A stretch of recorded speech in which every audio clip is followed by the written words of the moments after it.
so far all of the images that you have used have been raster images. And for the most part, that's probably what you want to use in almost the entirety. That's pretty much what most of the images you will see on my website are. But there is another type of file format or way of creating graphics on the computer, and that is vector graphics. Okay, so instead of raster, you have vector. And just to kind of give you an idea of what the difference is, I'm just going to show you. So I'm going to go in Photopea, which is a Photoshop-like program. I'm going to go ahead and I'm going to make a circle, and I'm just going to make sure I switch to pixels, so that way it makes it as pixels here. And let's make the color red, just so it's a little bit.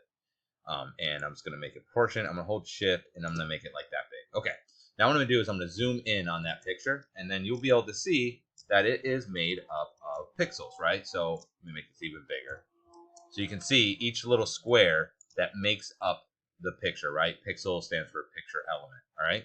And that is dependent on how many pixels you have, determines on how high resolution and how sharp and smooth it looks. Now I could take this, and that was not what I was hoping for. Control T apparently doesn't work. Okay. Oh, it's Alt Control T on here. So I could take this picture, and if I scale it up, okay, you're going to notice it's going to become pixelated, right? Because it cannot handle the resolution. Now, it might not look too bad, but you see it gets all fuzzy because that's a resample, and you can still see elements of how the pixels were originally. Okay, so that's sort of the weakness of a raster image, is that it's because it's made up of certain pixels, it can only really be viewed at its original resolution. Once you scale it, or even once you scale it larger or even smaller, it degrades significantly. Okay, now a vector, the way that a vector works is somewhat different. So we're going to go here. I'm just going to go ahead and make this red. This is vector P. So this is kind of their answer to the Adobe Illustrator. And the way this works is you can create a shape, but instead of, let me make it smaller so it's a little less obvious. Okay, so when you make that shape, though, you'll notice that I can scale it as large as I want, and it does not lose resolution. Okay, it does not become fuzzy, and the reason for that is that because, like the name suggests, it's made up of vectors. So what that means is it actually uses, I'm going to use direct select here. Why are we, there we go. Let's do it this way. It's made up of vectors instead. This thing's being weird. There we go. Okay, it's made up of these vectors instead. So this is actually made up of 4 anchor points. And so these anchor points determine the shape. And so it's based off of math, right? So a vector and an XYZ coordinate, and vectors are basically made up of a bunch of shapes, right?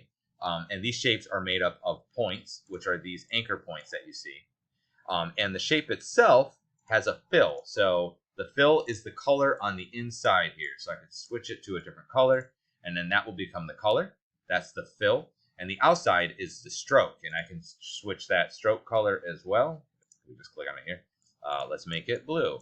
And I can change the thickness of that stroke, okay, at any moment. And that's how a vector works. Now you put enough of these together, and you can start to make something a little more visually interesting, okay? So if we go back here, so basically raster images are grids of pixels that will create the image that you see. A vector are points in space that create lines between them called strokes, right? The points are called anchor points. The lines between them are called strokes. And the area that is filled inside is called the fill, okay? The strengths of vectors is that because they are resolution independent, they're not based off of the number of pixels there. You can scale them as large or as small as you would like. They have infinite resolution. So they're really good for doing things like logos or just general graphics, banners, really large things that you're going to have to like cut out. So like if you're doing vinyl signage, my first art job was creating tombstones. They would use vector art for that because you have to cut out shapes out of the rock. They sandblast them out. So you cut them out of rubber. So they would use a vector art illustration software in order to complete that. Although I drew them by hand. We were using a laser etcher for mine. But so that's kind of its strength. some of the weaknesses of it is that it's very difficult to get something like photorealistic. So you can see I didn't do it myself. I just had this like vectorized using Adobe Animate because I'm not really an Illustrator guy. So you can see it doesn't always, this does a particularly poor job, but it's very difficult. You're not going to get the texture and the nuance that you might get inside of another, inside of a regular image.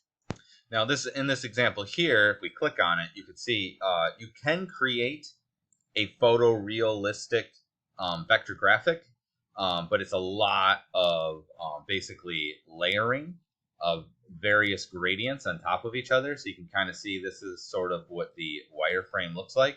And then you can end up with something that looks like that. Okay, but that's a really advanced level. And to be frank, you must have just use the actual photo, unless there's a reason to do it. That's not really, doesn't serve as much purpose. Now, for our intents and purposes, when we create our vector graphics, you typically can use the most popular vector graphic format is probably .ai, which is Adobe Illustrator. There are other ones like EPS, Encapsulated PostScript, and another one is SVG, Scalable Vector Graphic. And so for us, the two that you're really going to be using are SVGs and Canvas. So Canvas is a built-in HTML5 element, and it basically allows you to draw using code. Allows the like JavaScript to write dynamically to create graphics. That's not something we're going to do in this class. But the other option is SVG, like I mentioned earlier. So you can either bring an embed an SVG as you would with a regular image. So just like you see here, images cone.svg source, like you would typically see, or you can actually put the code in that draws the shape in itself. So you have this SVG view box, and then you can see there's a rectangle and then path and ellipse and blah, blah, blah, another path. And both of these will result in what you see here. And you can see how this SVG is completely scalable, right? So a smaller version, a larger version, it's the same. And actually, the way I embedded these was through the code, not this, because some CMSs like WordPress, the one I'm using here, doesn't actually allow me to upload SVG graphics because it's code. You could actually write you could embed some viruses or malware or what have you. So those are kind of the two options. So for all intents and purposes, for this course, for now, SVG is going to be your preferred method of attaching a vector graphic.